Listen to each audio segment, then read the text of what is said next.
Next we have Kim Bandy, the co-director of the Spirit Project.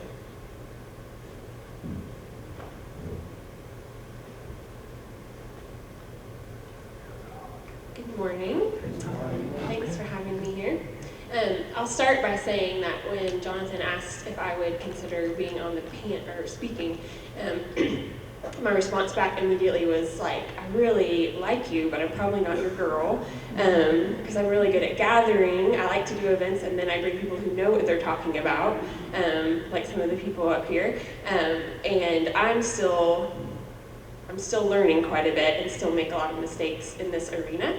And he was really gracious to say that may be okay. And so I think some of the, maybe some of the concern around this, or that the reason we're still having such hard conversations is because on both ends, there's some fear, and I can kind of appreciate why there's, if you've had experiences like this, to have that angst and that conversation. And I think if you're someone here that represents like maybe the majority group, and your fear has been that you're going to get it wrong, or that you're not, that you're going to walk into something where you offend people, or you start to, you don't want to learn lessons while hurting people.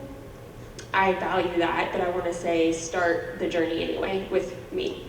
And so if you're kind of here and hearing things that you haven't heard before, it's okay to start walking towards that and let the Lord just graciously guide you. And there's people in the city that I think are willing to open up their lives and teach us. And so that's really a unique place that we're in. And so I just say, like, take advantage of that, I think. So all I have really to share is just kind of the journey that I've been on, which again is the front end of this journey.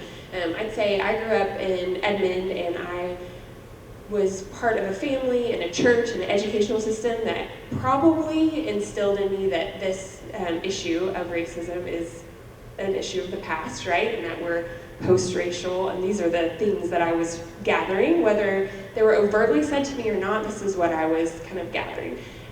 In my home, my older sister is physically handicapped, and so I think we had a sensitivity towards experiences where people didn't understand you, and the value of diverse people just in terms of life experience. And so in my home, there wasn't any kind of overt sense of superiority or inferiority. We didn't come from like maybe some of the settings that were so blatantly verbal and action-oriented towards racism. But I think that is what got me to the point where I was 25 or 30 years old and didn't know to address things. And I'm really determined at this point that that's not going to be the situation for my children as they grow up. So the journey then into that was, I kind of probably thought that in America at least, everything's cool, we're all doing okay, or however I got there. And then my husband and I started engaging intentionally with international refugees in Oklahoma City. So this is people that have come here from war-torn regions. So we have Iraqi friends and Burmese friends and Congolese friends. And we did that intentionally to say, hey, we think John 17 is true, and that we think that people around the world represent the body of Christ, and we want to get to know them and know their story. And in that journey, we started to recognize the life experience of some of our friends that I would just say were starkly different than us. So it's pretty obvious to say, like, if you're an Iraqi American, or if you've just gotten here and you're an Iraqi refugee, it's pretty obvious, and you know right off the bat, your experience has probably been pretty different than mine. And so that starkness, that was such an obvious divide, made it in some ways easier for us to say, like, let's cross that divide because we know there is one, right?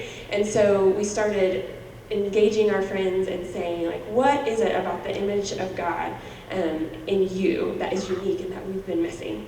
So I'll tell you, like, my Iraqi friends celebrate and know how to, like, pursue life and celebration and hospitality in a way that I just had never experienced in the American church. So it really confused me, and it made me address, like, okay, there's places where they're made in the image of God that, like, I need to learn from. And my Burmese friends are the most sacrificial people I've ever met, and they, in the name of Jesus, share everything they have with each other, and I felt like this is something, a unique expression of the image of God that I've been missing out on and that I need to learn from. So that starkness and that expectation, like you had a very different life experience than me, made me know I need to figure out how to bridge this divide and learn from you. Sadly, I'll say that I didn't recognize that with the people living in my own community that had grown up American and that maybe did have a very different experience because of their skin color.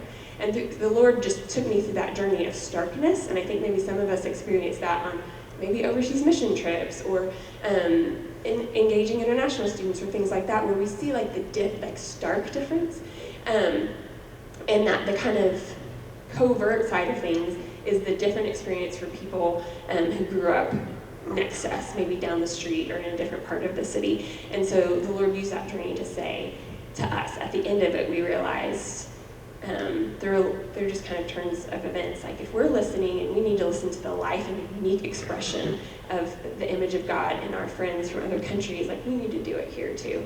And so there was no major, we don't have a major plan, we don't have like a program that we went through. We just recognized it, and the Spirit of God told us, like, you've confused some things.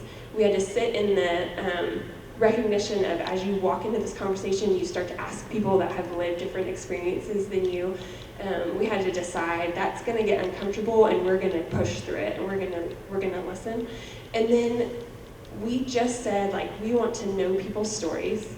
We want to fuse our lives with theirs, and we want to weep with those who weep and rejoice with those who rejoice. And in my growing up, I had done that with people who looked very similar to me, had a very similar life experience, and I felt like the Lord just said, watch what happens if you do that with people that have had a very different experience than you. So we went to people like Mr. Rowland and said, tell us everything. And you'll find out in a few minutes that when you say tell us everything to Lee Rowland, he will tell you everything for a long time, and he will keep telling you, and I'm so appreciative of it. We went to people that were less sure and I wouldn't say bold, they were bold in their own way, but they weren't speakers or presenters about it, but they did want to tell someone over the dinner table what their experience had been. We became friends with people that had such a different view of the systems. The educational system worked for me. I didn't have any sense. You work hard, you go to school, things are going to work out for you. And if it didn't work out for you, maybe you didn't work hard and go to school. Like that was my genuine, honest thought, because that was the experience I had, and it was the experience for everyone around me. And so I could read studies about this, right? Like we've just heard this, like in Oklahoma City schools. We've heard the statistics about the amount of punishment and how often it is and how severe it is, depending on your race for the same infraction. Is that the right word, infraction? Okay. I would be someone that could have seen that statistic, and I would have had some thoughts on why maybe that is. And I have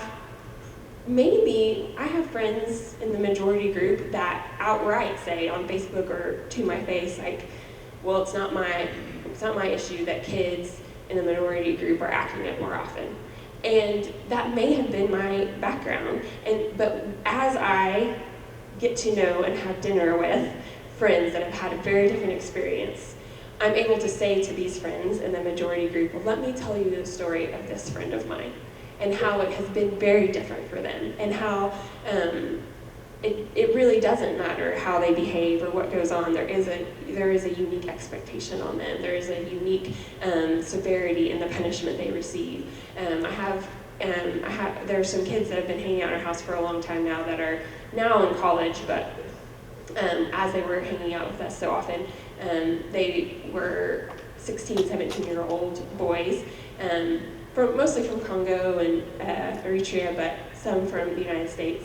And to hear their perspective on what they felt about going out on the streets, or their perspective of how they were treated in certain situations.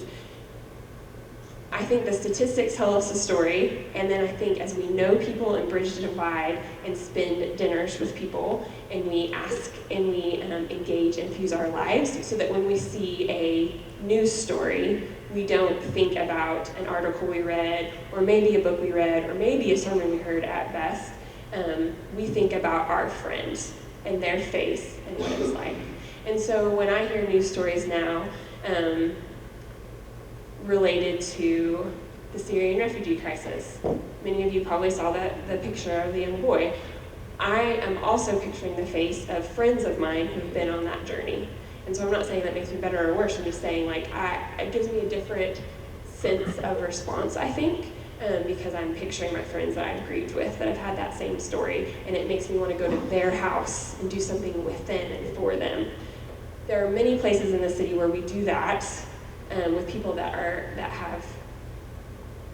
the boundaries are so clear that we are forced to walk the divide. I don't know that there's as many places in the city where we do that with people that grew up down the street from us and had a very different experience. And so when I see the news story now about a major event, as Jonathan mentioned, I'm picturing people and young boys, or I'm picturing Mr. Rowland, and I'm thinking, I wonder what this news story has felt like to him, because he's given his life to this cause, and he's told so many people about the state of affairs and what we need to do. That is a very different emotive response. And I think we're in a situation now where we like to build, like in the city, we like to be innovators, we like to build programs. If we can't post it on social media, we don't think it's important. And I would say that if you're in the beginning of the journey like me, and you're beginning to take those steps, and you want to hear people's stories, the things that are going to move us forward are the things that we can't post on social media.